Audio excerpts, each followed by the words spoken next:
be able to welcome you to this panel discussion about antimonopoly and American democracy. I want to give some thanks at first. This is being put on by at the generosity of Columbia University. The Columbia Law School has given us the space to do what was going to be an in-person meeting on 125th Street virtually. And the Center for Political Economy at Columbia has put together the whole event and assembled this wonderful panel that we get to share with you today. The Center for Political Economy identifies and advances the most promising contemporary developments within economics and promotes a new political economy with a robust international cross-disciplinary orientation. That's their self-description. And so it's a particularly apt organization to be working with on this book that aims to be bringing together scholars across disciplinary boundaries to try to talk about a big issue that I think a lot of Americans are concerned about in the present day, the relationship between concentrated economic power and democracy broadly. This is a work of history that we're going to be talking about. We look at the first 200 years of American anti-monopoly activism and people's worries about its relationship to democracy and what they did about them. And hopefully this will help people who care about it today see a much broader terrain of both concerns and potential threats that concentrated power gives, and a much broader tool set of approaches that people can take to do something about the threats that they're perceiving from concentrated economic power. So I am John Cisternino. I'll be emceeing this today. I am the Director of Research at the Tobin Project, which is a nonpartisan, nonprofit organization that helped the scholars who contributed to this book bring it into being. Our organization brings together scholars around important questions that have not been answered and tries to help them to do the best truth-oriented research towards improving public discourse in the future by generating better understanding of the problems that we're facing today.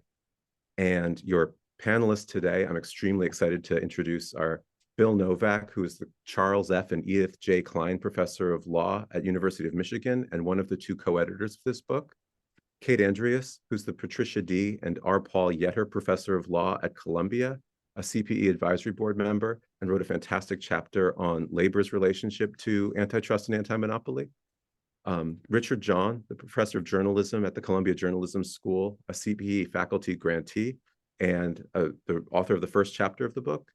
And Tim Wu, who is the Julius Silver Professor of Law, Science, and Technology here at Columbia, and occupies a very interesting role relative to this book. He was a part of initial meetings where we were trying to figure out what questions the book ought to answer.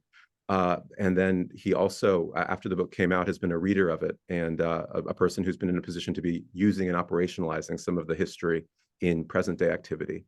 So without further ado, I'd love to turn it over to the professors themselves. We'll start with Bill to talk about the book as a whole.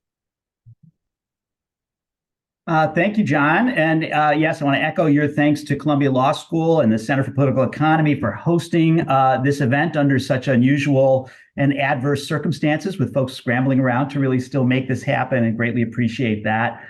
It's so great to be back together, at least virtually. We're going to be in person, but it's great to be here virtually with members of this group to talk about this particular book.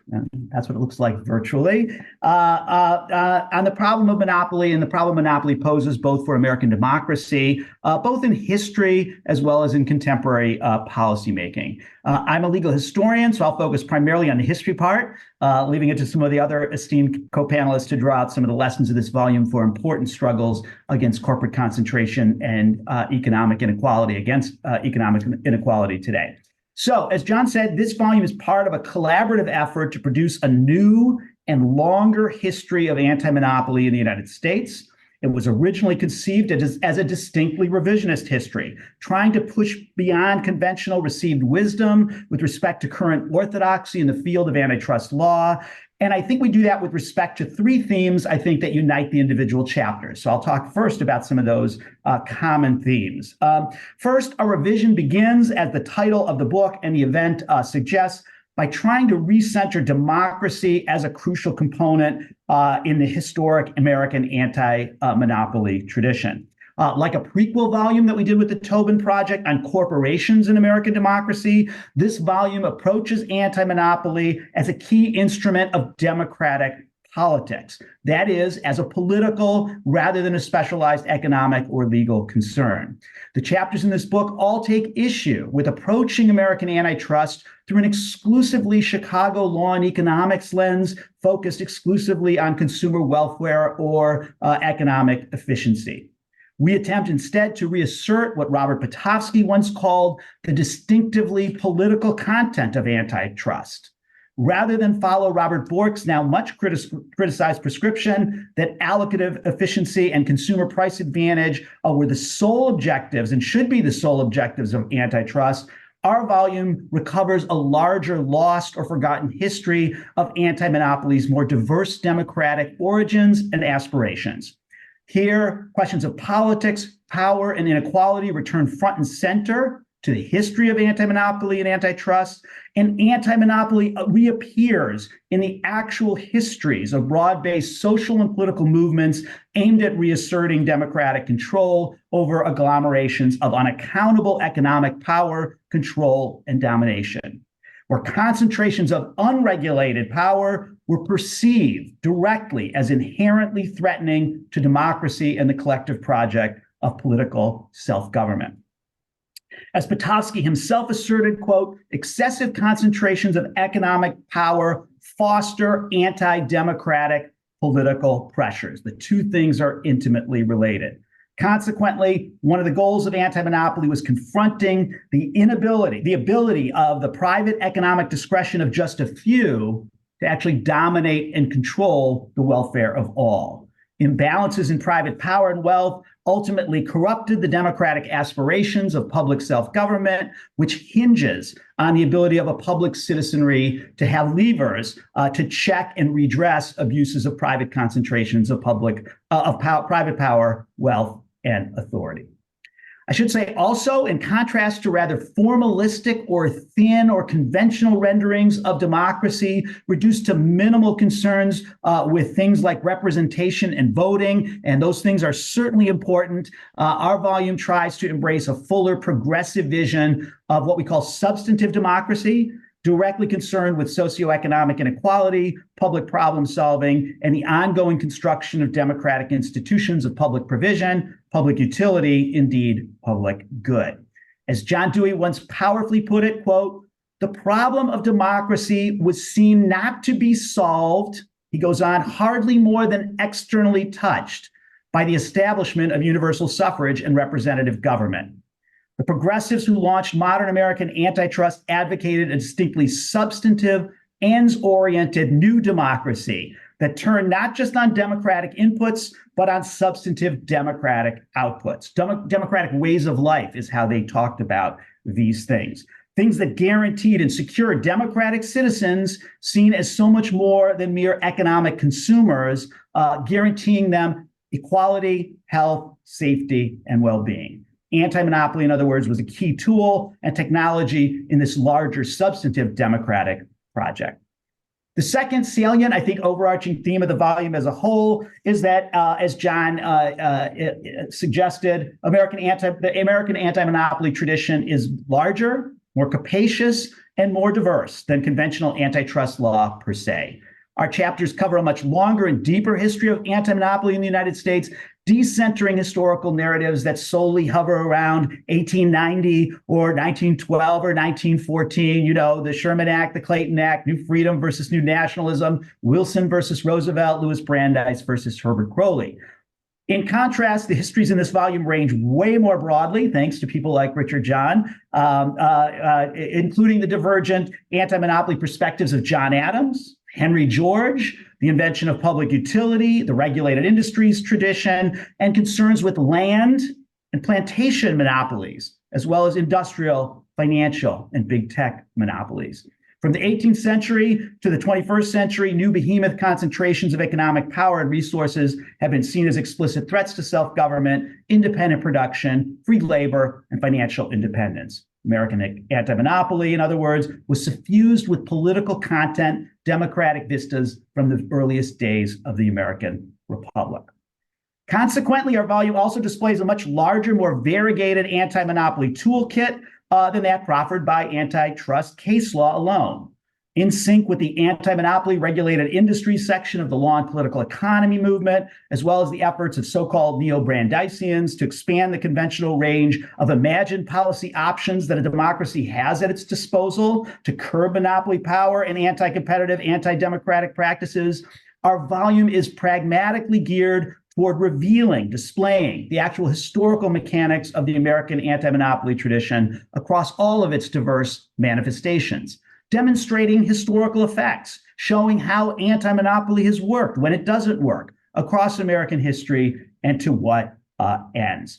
Our history tries to break free of the constraining idea or aspiration of a single, sacred, original, unbroken, antitrust focus, whether it's consumer welfare or break them up, natural or unnatural monopoly, outcomes or structures, and instead ecumenically embraces the full panoply of diverse legal technologies and systems of public regulation. Consequently, in these pages, we unpack a diverse anti-monopoly toolkit beyond antitrust that still brims, we think, with practices as well as future possibilities. Tax policy, regulated industries law, common carriage, public utility, quo warranto, corporation commissions, holding company reorganization, unfair competition law, universal service, structural separations, procurement policy, public options, public provision, even public ownership.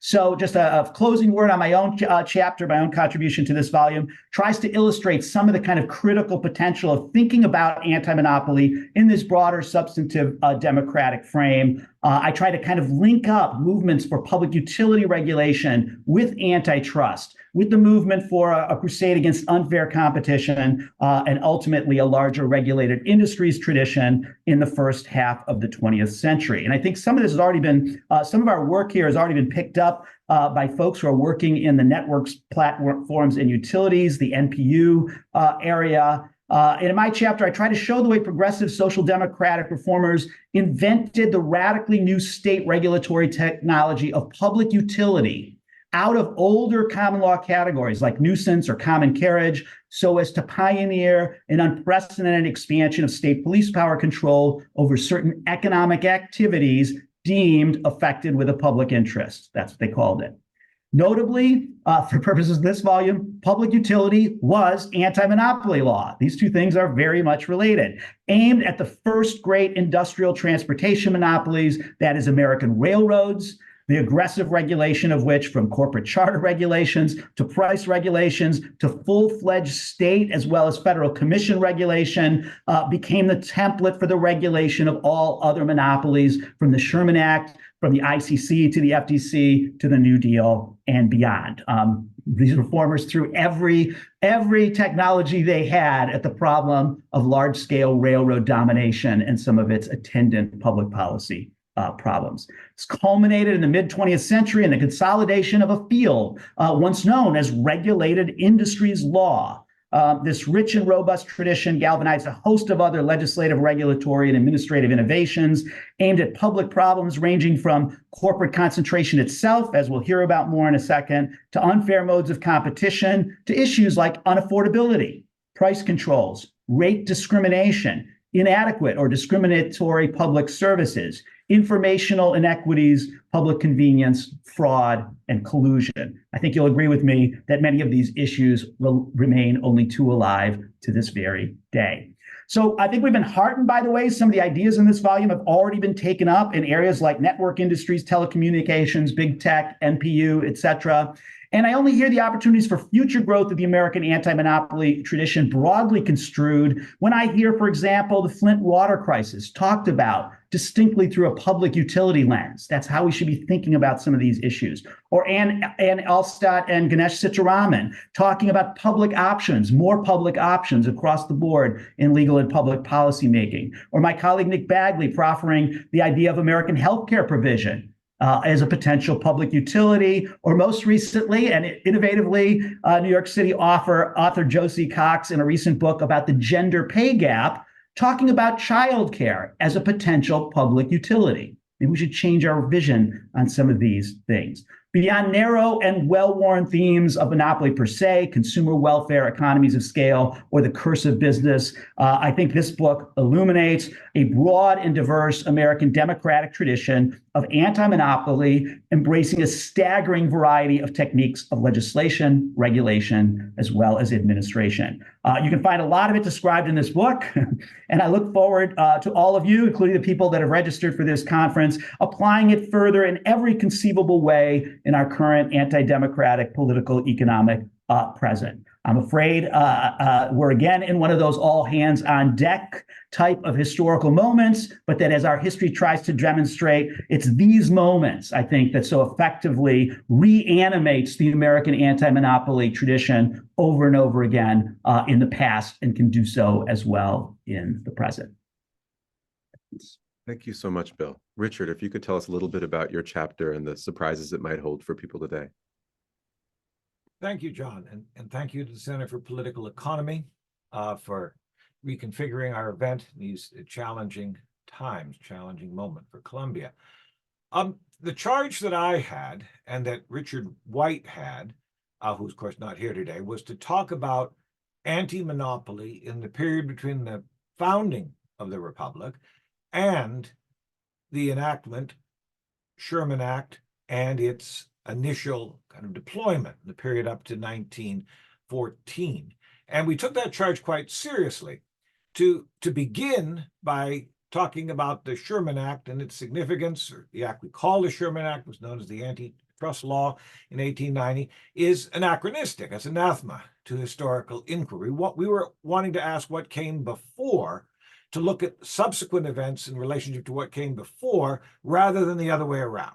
And lawyers and many economists proceed in the opposite way. That is to say, they look back to the Sherman Act and treat it as ground zero. Neither Richard White nor I did that. So to be a little bit more specific, if you read the printed record for the late 18th century, you discover, yes, there was concern about chartered monopolies. Thomas Jefferson hoped for an amendment to the U.S. Constitution that would make it illegal for the federal government to establish a chartered monopoly. He didn't get it, but the spirit of that impulse was carried forward. There were very few federal government chartered corporations in the first half of the 19th century, indeed not that many today. But the most important impulse at the time of the founding was oppositional toward not chartered monopolies, but toward Great Britain's military, political, and economic power. And indeed, my volume and Richard White's are very explicitly transnational. We've been extremely parochial in writing about anti-monopoly. We've not located it in, let's call it, a trans-imperial frame. That is to say, the British Empire on the one hand, and the burgeoning American Empire, largely territorial, commercial agriculture, on the other hand. So what do I mean about a transnational dimension to anti-monopoly? Well, with the opening of hostilities with Great Britain, certain statesmen, and John Adams was a leader, we can get a good check on what the founders thought, because so many of the key documents are available in machine-readable format. He proposed a rather radical idea, which was for a kind of an empire of free trade, we might call it today. It was the idea that we're going to have model treaties the United States will enter into with foreign countries, with the Netherlands, with France, and perhaps even eventually with Great Britain, that would permit American merchants to trade on a reciprocal basis. And this was a pipe dream, perhaps it was utopian, but Britain then was the monopoly, not just the East India Company, not just a particular chartered corporation, that is to say, but Britain tout court. The Navigation Acts, which had structured colonial American trade before the 1770s, were not controversial until the War of Independence and the possibility that the United States could challenge, first really the necessity, and then the possibility the United States could challenge a British hegemony on the high seas, naval hegemony, political hegemony. That was John Adams's vision. It was a relatively minor current until the War of 1812, when it developed a very popular populist caste. Britain seeks a commercial monopoly of the world, said Thomas Jefferson in a letter to a French friend. And that was the vision, really, that shaped that perhaps least well-known of American wars, but we could call it an anti-monopoly war. That is to say, to enable the United States to have some kind of parity in international commerce, trade with China, trade with other parts of Asia. All that emerged out of this anti-monopoly impulse. But, and I must be clear, all underwritten by the British Navy, right, in the 19th century. So the first anti-monopoly impulse to do with commerce. And this extended to the Bank of the United States. The second figure after John Adams that I focus on was William Leggett. He was a journalist in New York City. A lot of the key figures in anti-monopoly thought are journalists. They're out in front in developing new ways of thinking about economic concentration, about political power, about injustice. William Leggett he'd been an actor. He'd written dramas. He wasn't a political wonk. He wasn't interested in details of policy analysis, but he had a very broad gauge conception, which is that liberty is opposed to power. It's an Enlightenment truism, and that any political privilege would be inimical to the public good. So he was opposed to chartering of a bank. He was opposed to even a government post office. Any special privilege with a government imprimatur was in Leggett's sights. Okay, so I've not yet said one word about efficiency or really about just large-scale enterprise, because that's not where the anti-monopoly story begins, these anti-monopoly visions. And indeed, Richard White and I don't believe there is a single tradition, because the country's changed so much from the 18th century up to the period of the First World War. The biggest surprise in my research on this essay, and it's part of an ongoing project, the biggest surprise was the idea that land could be a monopoly. Now that's really strange. How can you monopolize so much land, right? An enormous continent. How can you monopolize land? Well, for George Henry Evans and other British radicals, going back to Thomas Paine, and with clerical support, it was an assumption that the only justification for land ownership was mixing your labor with a plot of earth. And you can only mix your labor with so much earth. So therefore, large plots of land that could not be cultivated by, say, a household, those were monopoly, even though there were many monopolists, so, thousands, tens of thousands of land. But the point was, land should be available for every household. This is a foundational principle of the Republican Party in the 1850s. George Henry Evans floated it in a number of small newspapers, but it got picked up by many, many others, and it became a rallying cry. If a young man, this was Thomas Paine's idea, if a young man did not have land, then the government should give him land free of charge, and he might be able to hold that land forever. It was almost like creating a Republican peasantry or something. But the vision was land for the farmers, not land for speculators, a strong anti-speculative impulse. In fact, when large-scale farms were emerged following the Civil War, say in Minnesota, the Bonanza farms, critics quite properly said, this is terrible.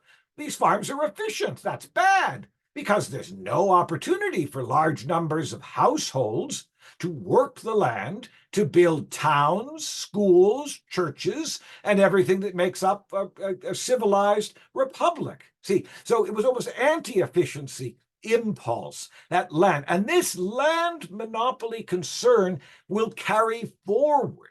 National parks, perhaps the most famous, is certain kinds of resource. The concept of natural resource was new, late 19th century, certain kind of resource that no private group should be able to control or monopolize. This would become a major pillar of Theodore Roosevelt's Progressive Party platform in 1912. We're going to lease assets on government land. We're not going to sell it. And of course, that would lead to Teapot Dome and lots of corruption. But the basic idea is you're not going to farm the land. It should not be privatized. That's a very radical idea. It's hard to get our head around just how radical that was, but the Republican Party was a radical party with regard to resources. Second pillar of the Republican Party, also anti-monopoly, land grants. Okay? Land grants for colleges, that is to say, came in the time of the Civil War. Now, there are losers. These land grants, for the most part, do not go to the formerly enslaved. And of course, the native tribes, the Indian tribes, are largely excluded, pushed out. And that's a story for another day. But for the white male heads of household, possibility of owning land was an anti-monopoly vision that was very compelling mid-century. Next chapter, and I've got just 2 more chapters to go, the Henry George chapter. This is something that Richard White has helped to educate me on, because he's done very good work on railroads and Henry George and post-Civil War political economy. And the concern of Henry George was very simple. Land should go to farmers. It should go to the tillers of the soil. But after the Civil War, massive acreage, as big as entire states, went to the railroads. So this is a theme that Bill Novak has touched on, how railroads are so centrally involved in political corruption and in political regulation. The railroads get the land.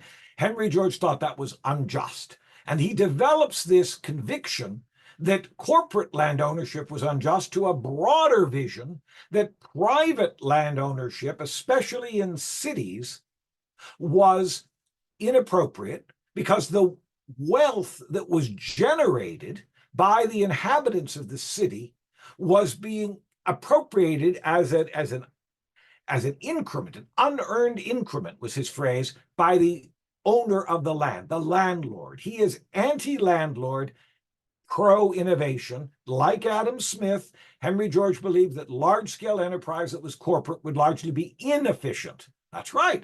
Adam Smith opposes large-scale aggregates of wealth as inefficient as monopolies, like the lumbering East India Company. That was Henry George's vision. It's a progressive vision focused on innovation, focused on creativity, ordinary men and women. Losers here, too, that would be, and Richard White has pointed this out, and I touched on this, Chinese.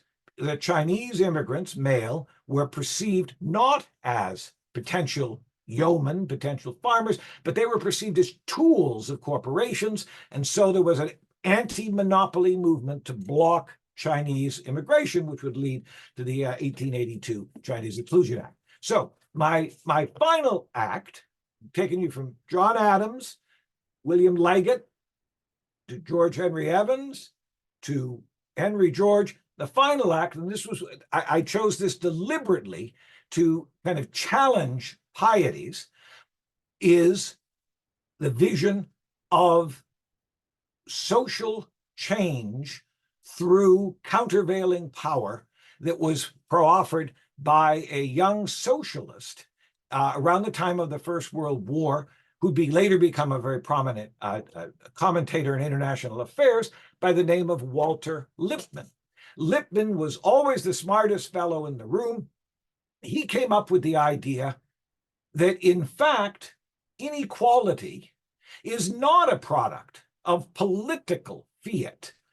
That was something that Thomas Jefferson believed, that John Adams believed, Henry George believed, right?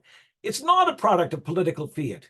Instead, politics is a byproduct of social phenomena.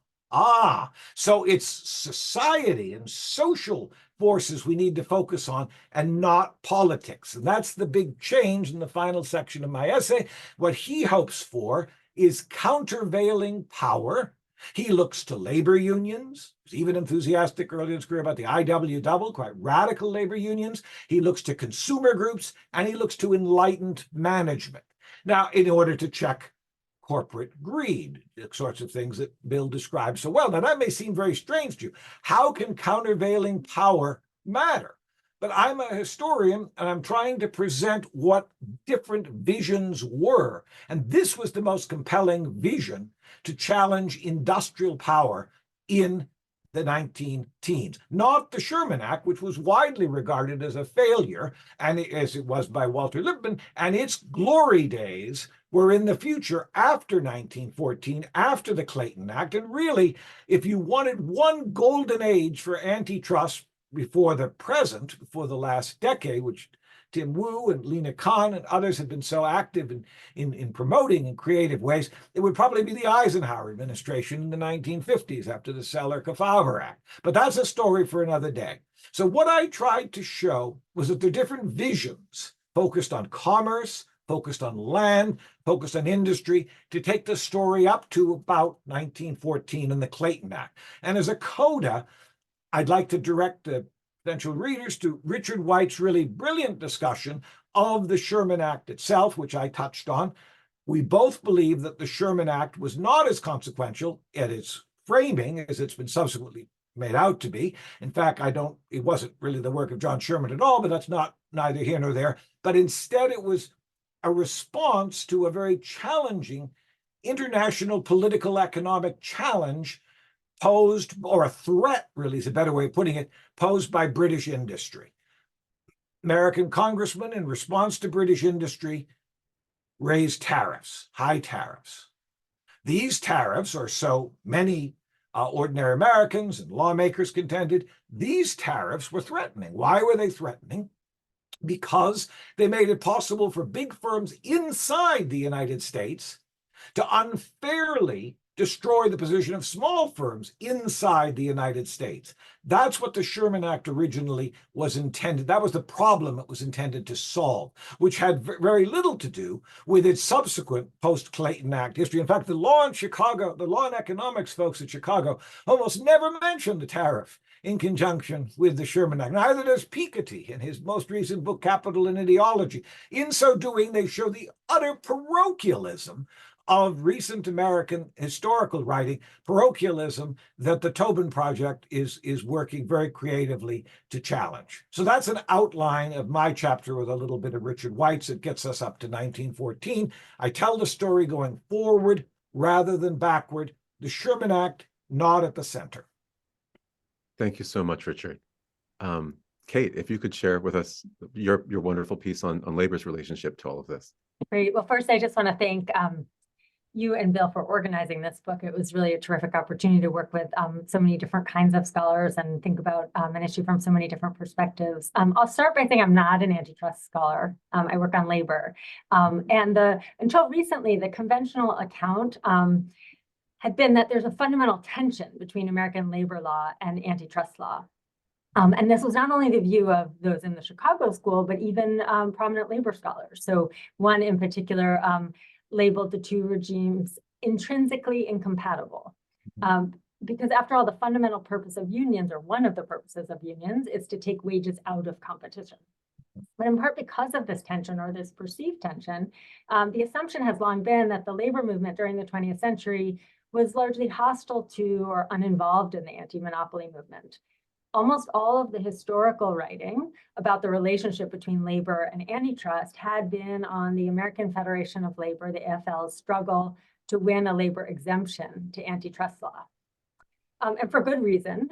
For many decades, starting with the Sherman Act and going forward, courts enjoined collective action by workers using antitrust law on the theory that workers' efforts to raise wages was anti-competitive. And unions were weakened, sometimes even destroyed by antitrust actions.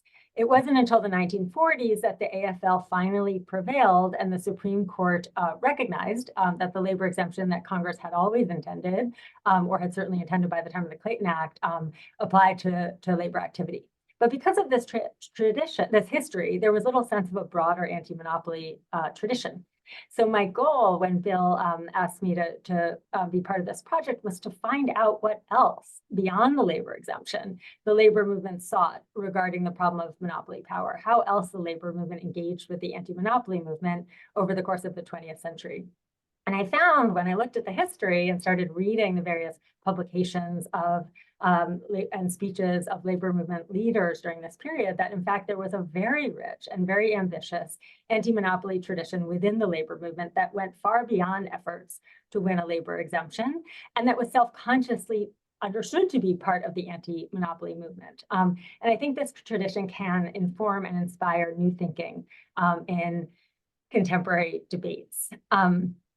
So just to say a bit more about what that tradition was, the CIO unions and their predecessors, the industrial unions, shared with the AFL a desire to win an exemption for labor from antitrust law. So that was universal within the labor movement. The labor movement really was subject to extraordinary coercive authority by courts under the antitrust laws. So significant penalties for engaging in strikes and boycotts and other concerted activity on the ground that such activity violated the antitrust laws. So that was, a universal desire within the labor movement to get labor out from under the antitrust law. However, from the progressive era, but even really back to the Knights of Labor, but certainly from the progressive era through the World War II period, the industrial and more left-leaning unions had an additional agenda.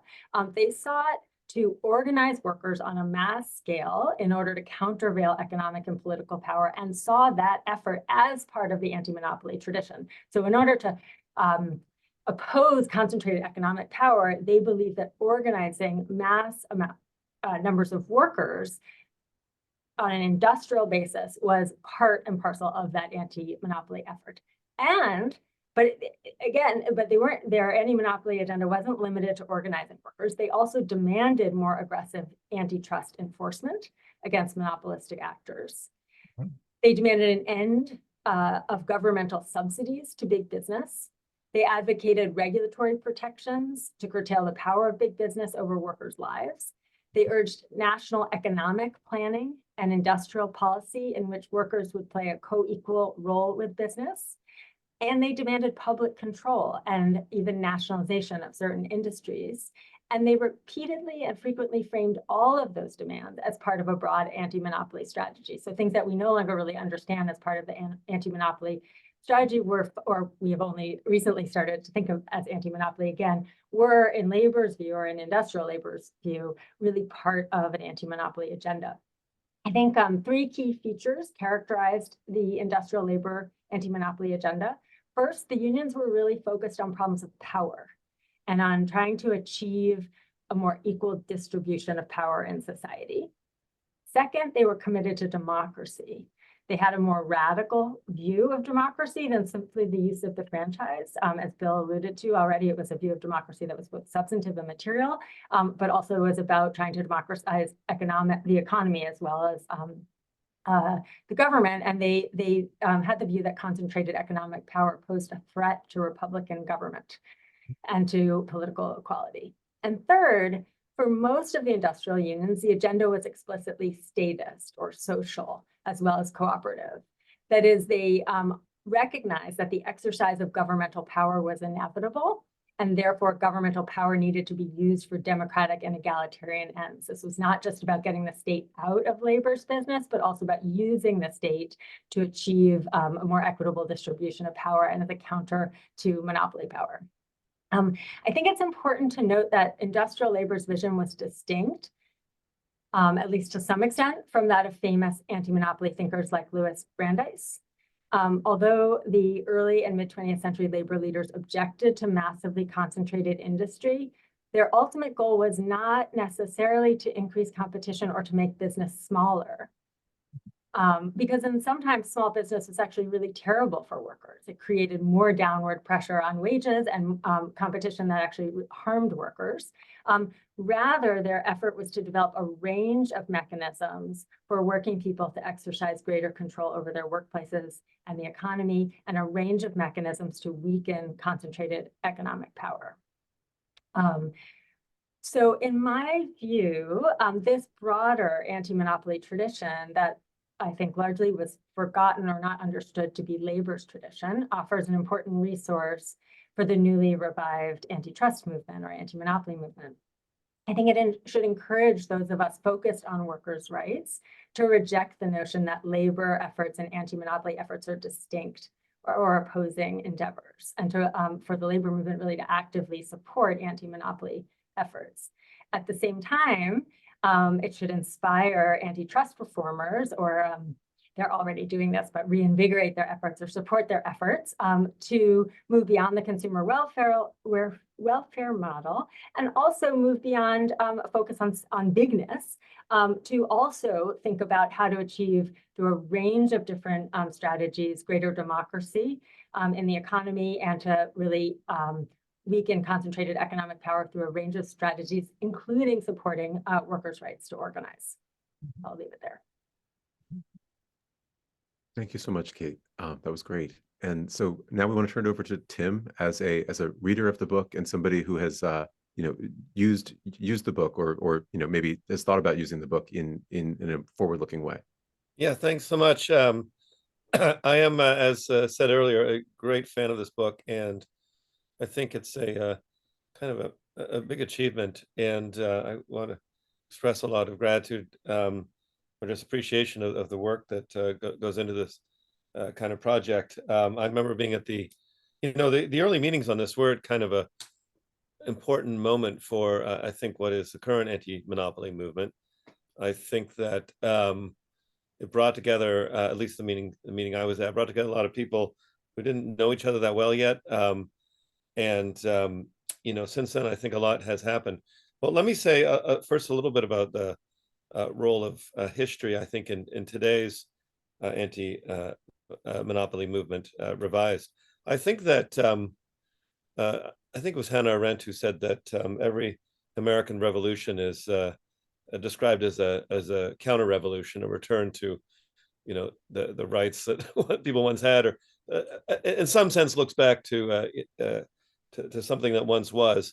And I don't know if that's universally true, but I think that has been true of this particular antitrust, anti-monopoly revitalization that is happening right now, and particularly had a lot of strength during the first 3 years of the Biden administration.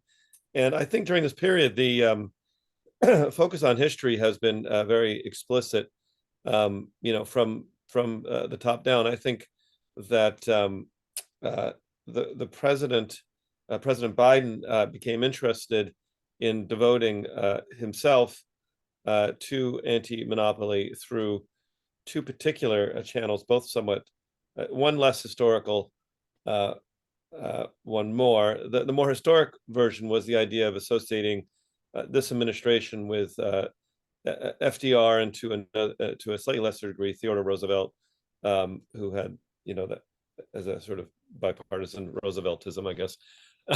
I think that knowledge and understanding, I know it wasn't one of the models mentioned here, but there was a lot drawn from the speeches by FDR in the late 1930s, during what I guess sometimes been called the Second New Deal, as a model for something that President Biden could do. And this isn't drawn in the book exactly, but I just thought I'd say it. There was that sense that things were not going very well in the American economy, and there was a need to revitalize, bring things back. That was a general tenor of the early Biden administration, of recovery, return, country in crisis, and that history and that particular speeches by FDR during that period. For some reason, Fighting Bob Lafayette was also brought forward as an important Republican role model to try and bring the Republicans on board. So I just want to say the history has already proved important. So that's the first thing I want to say. I also think that this book is an important part, an anchor of a change in the field of antitrust itself. I was at the Stigler conference on antitrust last Thursday, and I think for the first time in my life at an antitrust conference, there was more history than economics, which is a big change. And I mentioned it to Richard at the time among the panelists. Now, a lot of the conference was devoted to, as major antitrust conference. A lot of the conference was devoted, to what we can learn from the old tech cases about current tech cases. But even that is sort of, going deep into the history of things like the 1956 AT&T consent decree, which was sort of forgotten, I think, for many decades as just a revolution in approach. I'd say, adding to that, I think the leadership of the agencies right now, particularly Lena, have taken, return to some previous ideal. I mean, obviously there was no perfect golden era in anything, but I think in the effort to undo, go, in the sense that things had gone wrong, there's an effort to return that was something before. And maybe that's another comment I want to make about why history has become so prominent in the current antitrust movement. I think it is, to some degree, I mean, Bill said at the beginning that it was a reaction to the Chicago school, but in some ways, I think the even more important reaction is not to the Chicago school only, given that the Chicago school is almost cartoon-like in its use of history, and they also sort of bother with it. Yeah, I'm thinking, of course, Bork's famous piece on the legislative history in Congress. A first-year history student could prove that was wrong, so that wasn't a great challenge. I think the more difficult challenge for antitrust had been a sort of Harvard School kind of creeping ahistorical technocraticism. Yeah. If you look at something like the Arita casebook, which I have taught for many years, it has these sort of, which is written by Harvard School people and others. It has this sort of obligatory mentions of history, but with a strong sense that much of that was fully irrelevant to the now dominant paradigm, which is a sort of less intense Chicago school microeconomics and more technical, more expertise driven. So part of this, I think that projects like this book are important for, and the redirection of antitrust thought towards history and also towards law is in the larger struggle with, as I said, a kind of ahistorical, highly technical, inaccessible, and therefore anti-democratic microeconomic domination of everything. And it's not just history that becomes erased; it's also law, congressional intent. Congress, maybe they passed the Robinson-Patman Act in the 30s, but it didn't really make economic sense, so we should just ignore it, essentially. And yes, the original intent of the 1950 anti-merger law was this, but they didn't know what they were talking about. So I think those are more legal than historical points. So I think that's very important. So anyway, I view this book, I don't want to go on too long, it's a very important contribution. I kind of wanted to ask a question to Richard and one to Kate too, if I can take the opportunity. Richard, my question to you is about the Sherman Act. This may be a lawyer and a historian talking past each other, but maybe I misunderstood what you said or wrote, but I don't understand your case for the irrelevance.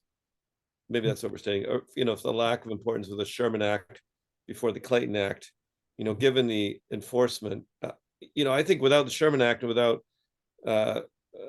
Roosevelt's enforcement of it, whether or not it was about, he didn't force on tariffs, but if he hadn't gotten things started, my sense is you don't have this antitrust tradition. Yeah. I mean, he did break up Standard Oil. I know they came up with the rule of reason, but they still did break up Standard Oil, which symbolically I think was very important. And they broke a lot of other monopolies too. Tobacco Trust as another example. So the combination of the Sherman Act text and very strong, extremely strong text, whatever the actual purposes for it were, criminalizing monopolization, and Theodore Roosevelt's desire, and I know he changes later, but he went for it and created this tradition of the kind of trust buster, which to some degree I think still kind of is relied on by the current day enforcers. They sort of feel like they're standing in his shoes in some extent. So I mean, how could all that be irrelevant, or am I mischaracterizing your argument? No, look, Tim, that's an excellent question, and I perhaps overstated for emphasis, but like I think Kate, and certainly like Richard White, we are trying to put the Sherman Act, which is kind of the 800-pound gorilla, into a historical context. Teddy Roosevelt, very effective in the Northern Securities case, but that was, yes, it was a Sherman Act case, but it was also an exercise of presidential power, and that was widely derided because you didn't yet have a rule of reason. Teddy Roosevelt is lobbying against the perversion of the Sherman Act with Knight in his New Nationalism program. And he is much more willing to challenge, say, the perversion of the Sherman Act than was Woodrow Wilson. Woodrow Wilson, and Kate, I agree with you here about what's happened to Brandeis. Wilson needed help. He got help from Brandeis, and Brandeis more or less introduced an efficiency test to our understanding of antitrust, which began this long technocratic kind of drift. And you remember the Brandeis brief, it's a social scientific brief. The Clayton Act, following the articulation of the rule of reason, established clear procedures that lawyers could use. There was almost no one in a position of power and authority, other than business conservatives who were worried that something worse was coming, who would defend the Sherman Act before 1914. And I say that having read through the popular press. Now, of course, today there's it's become sort of sacred, and we've invested a great deal of authority in Sherman, whereas contemporaries were convinced, no, it wasn't Sherman, it was Hoare, it was Edmunds, and the act was widely regarded by contemporaries as a failure. In my view, the big shift in the progressive era, and Bill, I think this is very similar to what you're arguing, is a shift from a focus on a duality between rights and privilege, which was 19th century, to a focus on utility and waste. And it's that second focus that will then give the Sherman Act its vitality. But it wouldn't, the great Sherman Act cases after those two you mentioned, which were Taft was really trying for national incorporation, and he fails. He didn't want to rely on Sherman. He didn't get national incorporation. He didn't get the Commerce Court. The great reconstitution of the Sherman Act, in my view, is under Thurman Arnold and following the second New Deal. And he was deliberately transforming it, creating something new in order to meet the challenges of a very different age. And he was concerned with monopoly, not in commerce, not in land, not in industry, but in knowledge. And that's where I think modern antitrust comes from. So I don't mean to, it's a very, when historians come in, we're seen as kind of wreckers, we're challenging sacred cows, but I'm putting Sherman Act in its place, as did Richard White, who contended it was a joke because no one opposed it when it was enacted in Congress. That's in his essay. And for Richard White, the key anti-monopoly figure who should be celebrated is not Brandeis, but Bryan, right? Because it was Bryan who was the pro-labor, who would be challenging economic efficiency. I'm just trying to point out that there's much more going on, even in the age of the Standard Oil and the American tobacco cases, than the Sherman Act. That's why I center Lippmann, who was a critic of the Sherman Act, but who was a great enthusiast for organized labor. Kate, he saw that as a much more important anti-monopoly initiative and the consumer movement than simply relying on a legal expedient, because the progressives were all about the fundamental causal significance of social power. And the Sherman Act is a law. And so it's social movements that they wanted to energize, including social movements that we would today call democratic. So I think that is not only fits my understanding of the period, but it's also very much in keeping with our understanding of the mandate of this volume to link anti-monopoly and democracy. Right. Well, I take all of that, and I think this is partially an economist and lawyer talking past each other, because I feel just I'll end. I don't want to go back and forth on this too many times, but as a lawyer and as someone who's interested in cases, I can't help but give Theodore Roosevelt a lot of credit for starting the enforcement tradition. And without that, I don't care what anybody says. You know what I mean? You know, he brought the cases, and yeah, maybe the Sherman Act been used earlier for, as you said, busting unions and stuff like that. But it took, I think, a legitimate act of courage to take on. And maybe this is just such a well-known point that you don't feel like as a historian you want to make it again. But you know, to take on J.P. Morgan, a merger by the wealthiest, one of the most powerful Wall Street people, not the wealthiest, and also take on Rockefeller. You know, I think was an act of courage, and one certainly that other politicians had not yet taken on. But I don't want to get back and forth on that either. Yeah. And to our mind, starts the enforcement tradition. I want to talk a little bit about labor, if it's all right. You know, and then also, Kate, maybe get into a small fight with you as well. A fight about smallness. So, you know, I think that sometimes I was thinking, in back to being in government, one of the biggest changes, as you alluded to, and I think one of the maybe more lasting changes in antitrust doctrine when I was there was the shift to an interest in labor markets. And of all people, Eric Posner was a leader in this, leading me to wonder when someone's going to write an essay on Richard Posner and Eric Posner and father-son dynamics or something like that, because they certainly taking the law in different directions are kind of almost like very, I don't want to say out of nowhere, but it surprised many people, but very effective advocate inside the Justice Department. As many people know, he went inside for about a year, but also wrote in a very important book that influenced a lot of people. So and more generally, both Biden's path towards becoming a trust buster as a labor, seeing it as a labor guy, particularly through non-competes, which are being voted on this week, became obsessed with the issue of non-competes, which is a thing. And you know, in the White House, obviously we're going to have a lot of meetings with unions, but we had a lot of meetings on antitrust, anti-monopoly with unions, where we decided we had common cause and everything was great, and you know, a lot of very chummy, friendly meetings. You know, but you know, better. And I think that was a shift. I'd never seen that before in government when had been there previously. So I wanted to give something of a historic, give an economic theory, not a historic theory, but an economic theory for what's going on and how you know, the interest in labor should be thought about. So Kenneth Galbraith, who was wrong about many things, but nonetheless has some good points, wrote a book in, I think, 1950 or something, called American Capitalism, which everyone on this call probably knows about, which discussed the theory of countervailing power as a different form of response to the problem of excessive market power.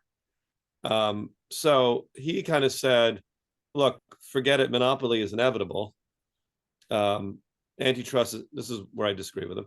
Antitrust, there's no use with antitrust, and monopoly is inevitable in all these new industries. And look at companies like GM, they're so efficient, and you know, how could you possibly have a company as great as GM without huge market power and giant companies? And it'll always be efficient forever, and so on. But we don't. But the new way to control this kind of modern market power, as he's not through competition, but through vertical restraints, what he called countervailing power.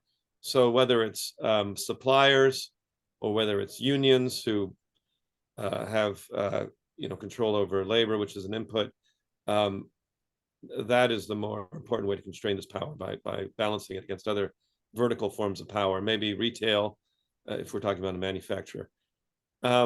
So I think that's an important insight, and I think one that current anti-monopoly movement takes pretty seriously. An example, this is very controversial, but there's a lot of people, I think, in the current anti-monopoly movement who believe that news providers should be allowed to organize and sell their, you know, control how they sell their news to the big tech companies for a higher price to try and get more money in the news company, while some people think that's just price fixing. And of course, the support for labor, which obviously is a agreement to set a price jointly among workers.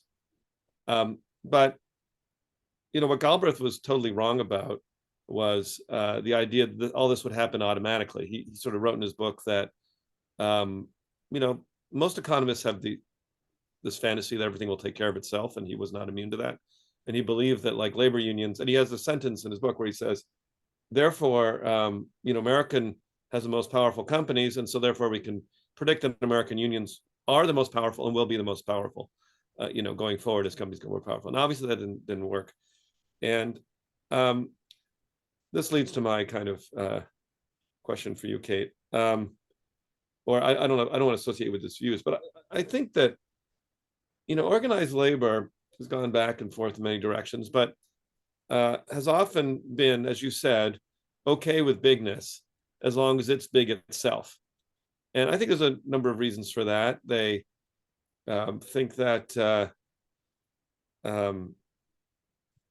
sometimes it's easier to deal with a small number of big units, like, I don't know, Verizon versus 100 smaller people. Sometimes small employers don't treat their employees well, and unions being big, it creates for a simpler dynamic. But as I read the history of the last 50 years, I think this was a mistake by the labor movement to sort of be more okay with bigness, in the sense that the power of private corporations grew so enormous, that their ability to defeat and destroy organized labor, with the kind of money lying around, was amplified into fund propaganda campaigns or whatever. So, I don't know what put you on the spot for all organized labor or anything, but, maybe labor, and even more controversially itself, becoming organized, more centralized in some of its, the union, the merger of certain umbrella union organizations. Maybe that was just a very bad bet, and organized labor should have been always trying to keep companies small instead of letting them get big, because when they get too big, they just have too much power and ability to diminish and keep, wages flat forever.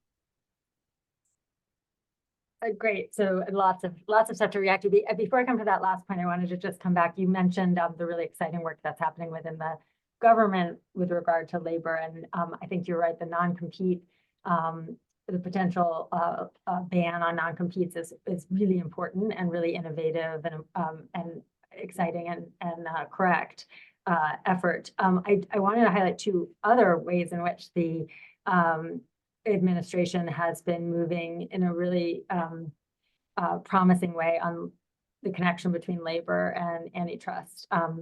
One is the new merger guidelines, which allow the FTC and DOJ to challenge a merger if it will substantially lessen competition for workers in the relevant industry. And another, which I think has gotten less attention, is even more related to the history I was talking about, and maybe more important, is rethinking how we think about the efforts of workers who are classified as independent contractors, but who really are workers, and whether or not antitrust law should limit their ability to combine and bargain collectively. So the problem of gig workers, many of them are misclassified as independent contractors, but even if we take them as independent contractors, they are laborers, and they're and should be covered by the labor exemption. And the FTC has suggested that it's amenable to that understanding. The First Circuit also has issued an opinion that adopts that idea more or less. And I think it's really important to that the labor exemption be expanded in a way that really actually gives protection to workers who are engaging in collective action.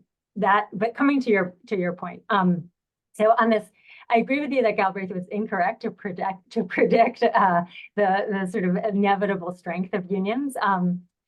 Wanted to make a couple of points in reaction to your comments about bigness. Interestingly, Eugene Debs said something somewhat similar to Galbraith in his time, which is, but also thought the trusts were inevitable, but thought they should be owned by the government, right? And that would be the solution. So while Galbraith emphasized countervailing power, Debs emphasized state ownership. I think so. I highlight that only to emphasize the kind of the echoing through history of kind of similar ways of thinking about what happens through the inevitability of economic power and potential responses to it. But I don't think that organized labor at its height, when it was the period I was describing, when industrial unions had an ambitious anti-monopoly agenda, I don't think its position was that bigness is okay as long as companies are organized. In fact, in the period pre-1947, pre-1950s, organized labor, the industrial unions sought strong unions, organized companies, but they also supported aggressive antitrust enforcement. They also supported really strong controls over concentrated business. They opposed many mergers. They opposed subsidies to businesses that had too much power. They expressed concern about the extent of the agglomeration of power and what that would do to democracy. I think where things, the kind of more the period you're describing, or the image of unions as really only caring about the industrial unions, of only caring about organization or union contracts, happened after unions were basically beat by the Taft-Hartley amendments, which took away a lot of their ability to exercise economic power, which resulted in the purge of the left from unions. And ultimately, after the merger of the AFL and CIO and the inability to achieve the kind of broader social vision that the earlier industrial unions sought, and the kind of rise of neoliberalism, of contracting out, of they kind of narrowed their ambitions in a way that proved very damaging for the labor movement. But I don't think you're right to suggest that kind of labor in its heyday, when it was advocating for robust union rights, saw that as kind of the only solution, right? They also worried about concentrated economic power. And I think that's a narrative worth recovering, because I think it's important today, right? As unions are organizing greater numbers, we just saw an incredible, important victory in the South of the UAW, at the first really big, one of the first really big organizing victories in industrial manufacturing in the South, that we recover this tradition where both are important, right? Countervailing power, organization by workers, and various other tools to limit concentration of capital, because it is so damaging not only to workers' rights, but also to our democracy. Yeah, well, unfortunately, then we disagree less than maybe would be good for a feisty conversation.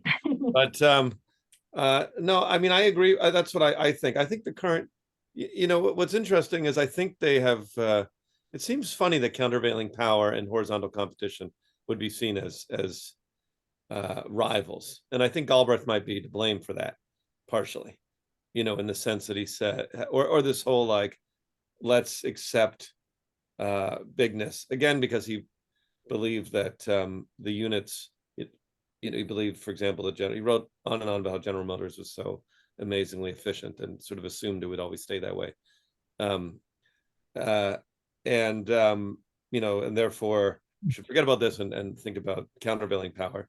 And obviously there's another long tradition, kind of Taftian more than Brandisian, honestly, of a belief in we just need to have intense atomistic horizontal competition at all levels, and forget about trying to have and this divide is reflected right now, I'd say, in the debate over whether news organizations should be allowed to agree on prices for supplying news to big things. So that's an example, because the pure Taftian anti-monopolist people, some of them are good friends, think like that's just another cabal.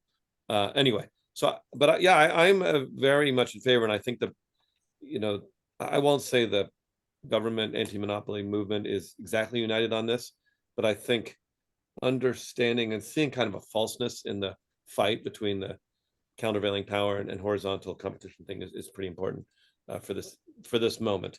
And history may help us get there. And maybe the history you're talking about in particular is helpful to draw on.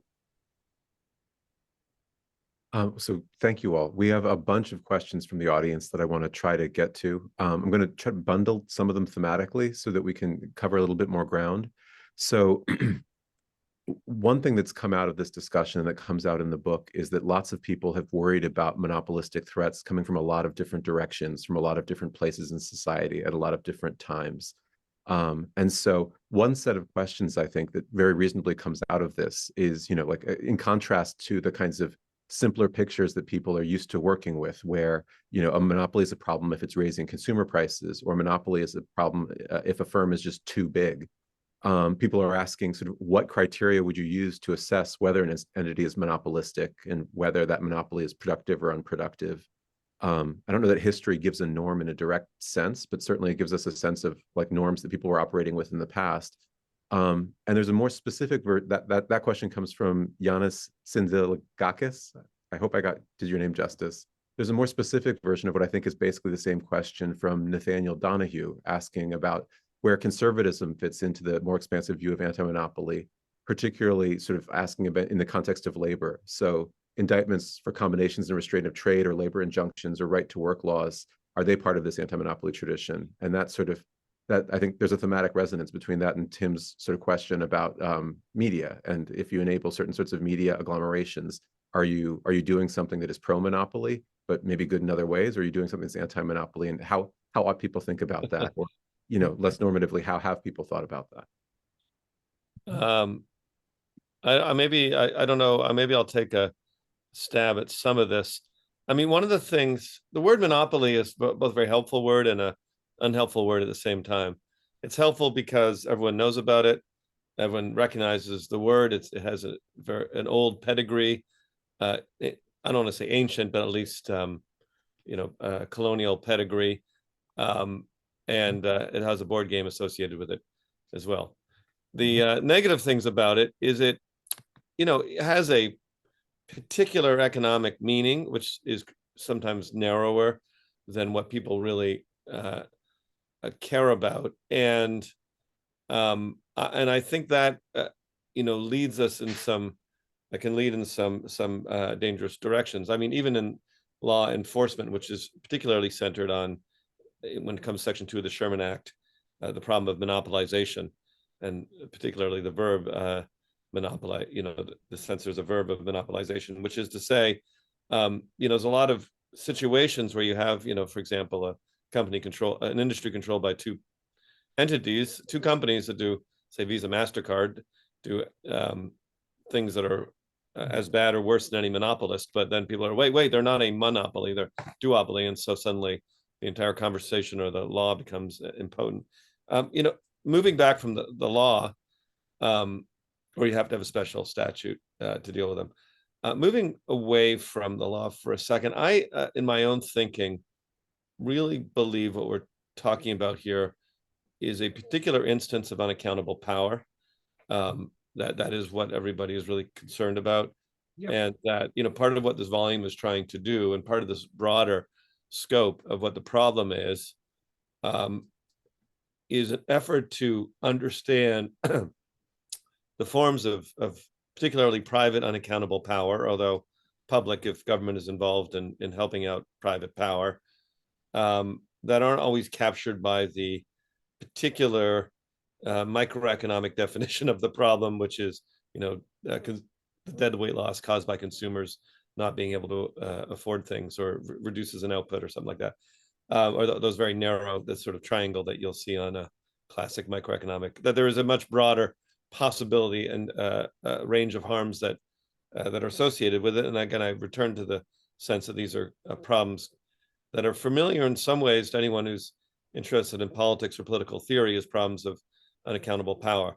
That does not answer the question of the immediate question of how you measure or decide when you're going to take action or not in these areas. It's one thing to say, well, Visa, MasterCard have unaccountable power over a lot of people or the employers, and having some standards for what's legal and not legal in this area. And that's why, in a sense, what in some ways, I think what the government has embarked in now is, and something does not, or this movement is embarked in and needs to be embarked in, is something not subject to just a very simplistic answer, but something that is almost more of a common law undertaking to find out what counts as an abuse of power in various of these contexts. And and I don't have I'm kind of more than some of my contemporaries. I believe in a kind of common law process to figure out what is and isn't or shouldn't be actionable as a legal matter. So that's a little bit rambling, but I hope gives some sense of what we're thinking in government, and I think what the movement is thinking right now. We need to do a lot more than price harms, but we can't say, okay, here's the solution, to all these other forms of abuse of power. If I could just jump in for 1 minute, just to bring together what Tim just said with one of the themes of Bill's chapter, and to get back to Teddy Roosevelt. It wouldn't let me go without saying something more about Teddy Roosevelt. In the 1900s, the burning anti-monopoly issue was not those national Supreme Court cases. And Tim, you tend to focus mostly on the national level, MasterCard, whatever, because that's what jurists are concerned about.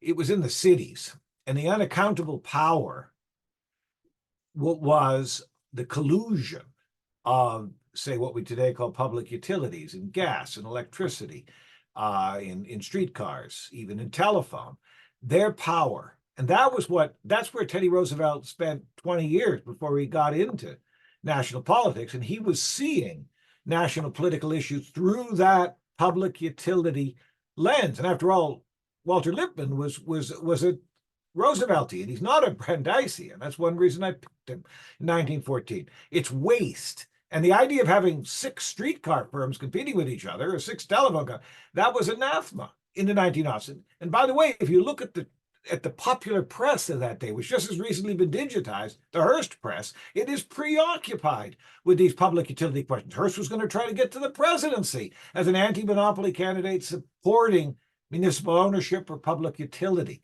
So that's unaccountable power, but it's not easily mapped into antitrust jurisprudence. And I would submit, having worked in the sources, that was a much more important issue, affected many more people than, say, even Standard Oil, American Tobacco, or Northern Secure. We're talking about streetcars, talking about gas, energy, transportation. That's when the pedal hit the metal. That's where Teddy Roosevelt really shines as a diagnostician, as did the great American historian Charles Beard, who cut his teeth on municipal utility, his concept of interest, which was so important in his later book of the Constitution, emerges in his analysis of big city corruption. So and I think, Kate, that gets to what you're talking about too here.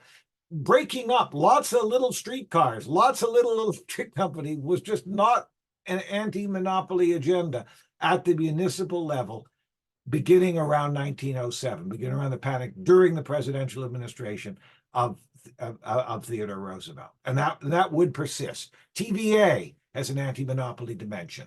The national parks, federal leasing, oil, gas, mineral rights, which is now so contentious in the West, those were anti-monopoly issues too. But it's not about 5 firms competing or 6 firms or some mathematical index.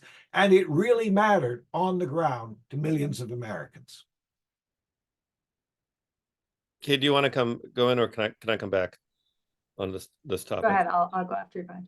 Yeah, sure. I agree, and I would add as a further supplement to my comments, I think one of the greatest challenges for the current anti-monopoly movement is trying to figure out exactly what it thinks and when the government needs to take common carrier-like action as opposed to common carrier-like action as opposed to antitrust like action, and how to do it. Now, over the last 40 years, even to an even greater, antitrust law, I think underwent a brutal attack over the last 40 years. But I would say it was exceeded by the attack on public utility regulation, such that the people in the agencies themselves rarely agree with the idea of using any kind of rate regulation authority, with, with very rare exceptions. And I think we've started, when I was in government, you could see the kind of evils that common carriage laws were designed to prevent coming back. And this is when I think about supply chain problems. I spent a ton of time on the railroad industries when I of government, and the railroad industries are in a crisis. I mean, railroads are a case study right now of everything wrong with American capitalism. There's been a reduction essentially to monopolization or duopolization of almost every track. The companies are enormously have engineered themselves to be extraordinary, just all about being as profitable as possible at the expense of reliability and other things. They hurt other businesses and hurt the rest of the economy. They laid off 45,000 people during COVID and then couldn't replace them. And you had this, all these problems, and then they do extraordinary amounts of price gouging and unreliable service. And there's almost nothing good to say about the industry. And also they spent $180 billion in stock buybacks just to put the icing on the cake. So, they're and they're kind of under the radar because it's not particularly exciting industry. Other than for people who are in it, and no one really thinks about rail that much, and it's hard to get headlines on it or get any coverage at all. But all these problems that have been there show up in rail, and the statutory power is still pretty much there. It's actually the regulators themselves have, kind of the essentially Reaganites are still in charge. Anyway, I agree with this problem. I think it's like a missing part. There's a lot of action energy around revitalization of antitrust enforcement, big cases around big tech, but the quieter but maybe as important work is fixing shipping, trains, and of course the airlines. Kate, I went on a little too much.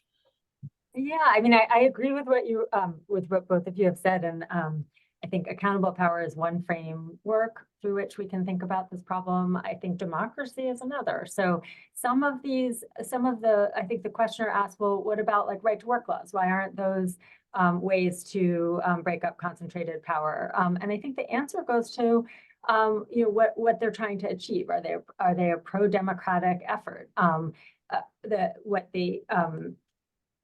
Same question was asked about the ability of unions to negotiate contracts that apply across a sector. Is that a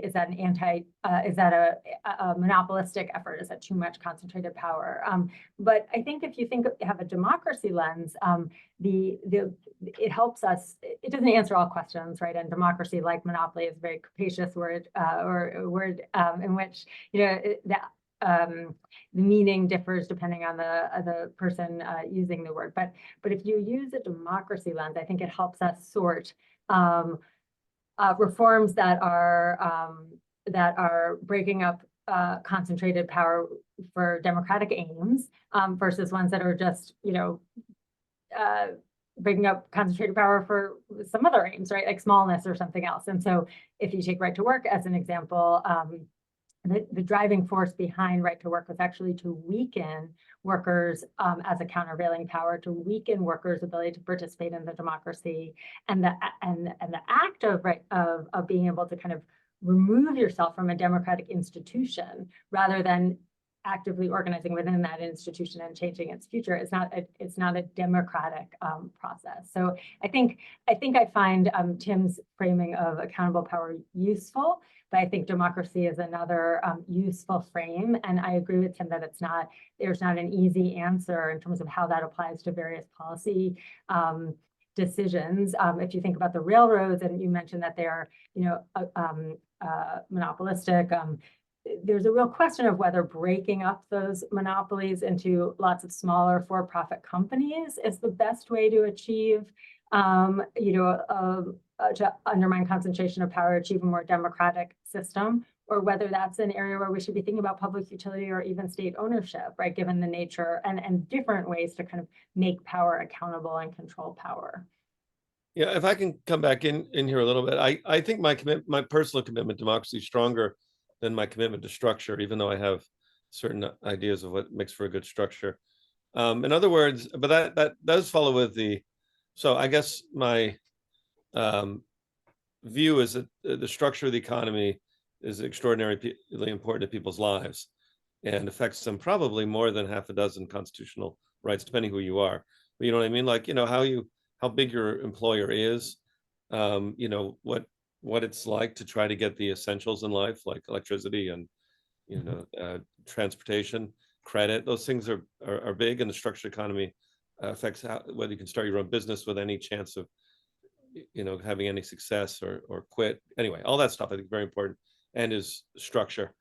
But I accept that if people have strong feelings about structure, that they should, and if a candidate runs on them and wins, that the candidate should have some chance. Now, candidates rarely very explicitly run on a, say, pro-monopoly or anti-monopoly platform. They didn't in 1912.